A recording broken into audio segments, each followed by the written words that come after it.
Look, a lot of copywriters struggle with knowing how to price their services. I mean, if you're charging too little, then you're gonna be kicking yourself because you're gonna feel like, damn, I could have gotten more. But if you charge too much, you're gonna scare away all the clients and nobody's gonna wanna do business with you because you're charging too much.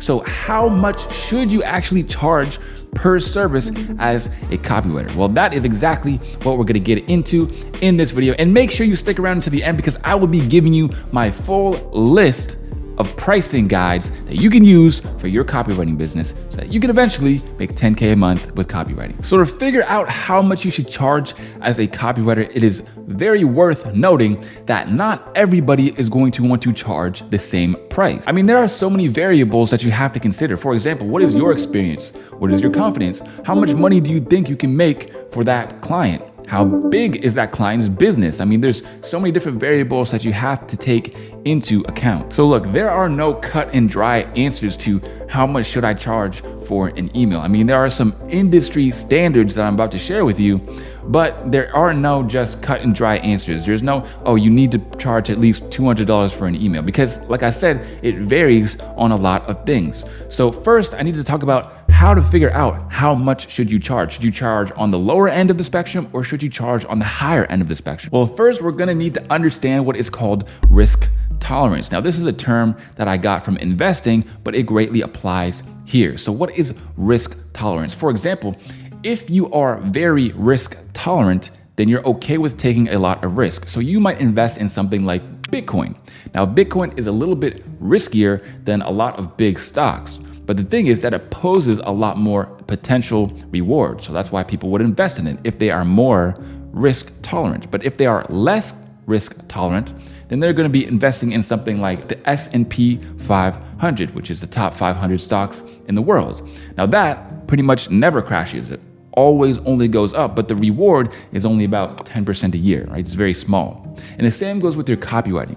You see, if you're willing to take a lot of risk, meaning that you already have a couple clients and maybe you only have room for one more, then you're able to charge pretty much whatever you want. But if you don't have any clients, right, and you're going all in on this copywriting thing, you're not just gonna wanna go balls to the wall and swing for the fences and be like, whatever, I'll just ask them for $3,000 or $4,000. And if I don't get it, then no big deal. No, you're gonna need your clients, okay? The number one thing you have to focus on as a beginning copywriter is getting those results under your belt. Once you get those results, then of course you'll start to build that confidence. And of course, confidence breeds competence, and competence brings compensation. Now this leads me to another point when talking about risk tolerance. Guys, you're gonna wanna have a very low risk tolerance, of course, when you're just starting out. Because when you're just starting out as a copywriter, your biggest hurdle is getting your first client, okay? Your first client is always going to be the hardest, which is exactly why you don't need to be out here charging $2,000 and $3,000 and $4,000 per client when you're just starting out, okay? You're gonna wanna be not very risk tolerant in the beginning. And then, like I said, once you already have a couple clients or you're already working with some people that you can take or leave, then you can be more risk tolerant and start upping your prices. But when you're just first starting out, you're gonna wanna come up with an LRO. An LRO means a low risk offer. This is something that you can use to actually get more clients because it is very, very low commitment. Okay, it's very, very low commitment. So these are things like commission deals where you only get paid a percentage of what you make that company, meaning that if you don't make them anything, then of course they don't have to pay you. And this is a very attractive business model for most companies. Another low risk offer is just a very small project. For example, 8 emails for just a couple $100, okay? Most businesses don't really care about parting with a couple $100 because chances are they're already making $100,000 to $1 million a month if they're a 7 to 8 figure business. So a couple $100 is really not a big deal to them. It's almost like it's free. Okay, so that is another way that you can come up with a low risk offer. And of course, guys, once you start getting your first couple of clients and start making some money, you're gonna start to grow your confidence. And of course, your confidence will lead to competence. And of course, competence gets compensated. So you're gonna be making more money as time goes on. Now, guys, it's important that we actually go over the different payment types, because there's not just one type of payments that your clients can give you. For example, like I mentioned before, we have commission/revenue share.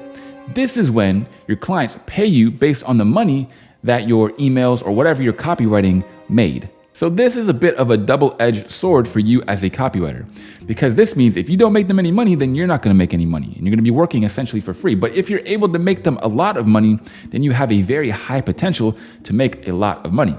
Not only make a lot of money in the short term, but also in the long term, because a lot of the times when you do revenue share or commission, you can choose a timeline in which that deal takes place. So for example, if you earn 5% commission for 6 months, well then everything that those emails or that VSL earns in those 6 months, you can make a profit from.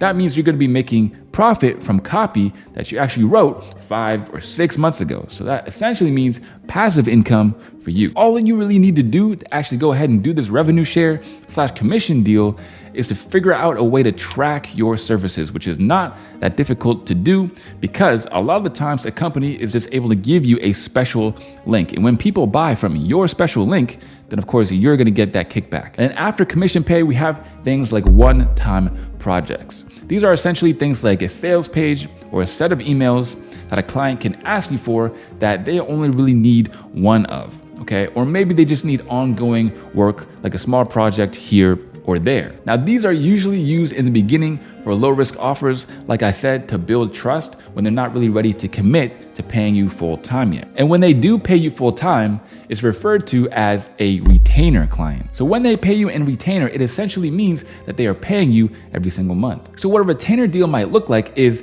you handle all of their emails, okay? So you send the emails every single day, and you also handle the email automations. And for that, they could compensate you from anywhere from $2K a month to maybe $4K a month. And of course, get 2 or 3 clients like that, and you're making well over $10,000 every single month. So now, of course, like I said in the beginning of the video, I'm going to hook you up with my actual list, my pricing guide for your copywriting services. So some industry standards for you. So as far as commission goes, commission is usually somewhere between 5 or 10%, or sometimes even 15%. It greatly varies. It varies on things like what you're doing. So is it a sales page or is it an email, for example? Now this kind of goes without saying, but you of course are going to want to negotiate the highest amount of commission possible. Now, if you're offering things like emails, you can sell emails from anywhere from $25 to $250 on the higher end. Like I said in the beginning, if you don't have much experience, I recommend going towards the lower end at around $100 an email, or maybe even a little bit lower. And then once you've gotten some experience, you've gotten some results, then you can get anywhere from 200 plus just per one email. And with emails, it's more important that you actually take care of your clients by giving them things like package deals. So for example, if they want 8 emails or 16 emails, you can give them a package deal. Whereas regularly, maybe you charge $100 per email, but since they're ordering 16 from you, instead of charging them $1,600, maybe you charge them $1,000. This is a way that you can actually give them a deal and they'll be happier to do business with you. Next up is video sales letters. Guys, if you're writing a video sales letter, expect to be compensated at least $1,000, or a lot of the times even more. The reason being is because these video sales letters are basically the number one thing that are actually going to sell products. They are one of the biggest determining factors to whether a funnel or a promo sequence will be profitable or not. So if you create them a banger of a video sales letter, then you can expect to be compensated thousands of dollars, or even more than that if you go with a revenue share deal. So guys, now you know exactly how to price your copywriting services, but there's just still one question left. Okay, now that I know how to price my services, how do I actually know how to get clients so that I can sell more of my services? Well guys, I'll put a couple free courses on screen now that will show you exactly how to go ahead and get your next copywriting client, okay? And of course, that is it for now, and I'll see you guys on the next one. Peace.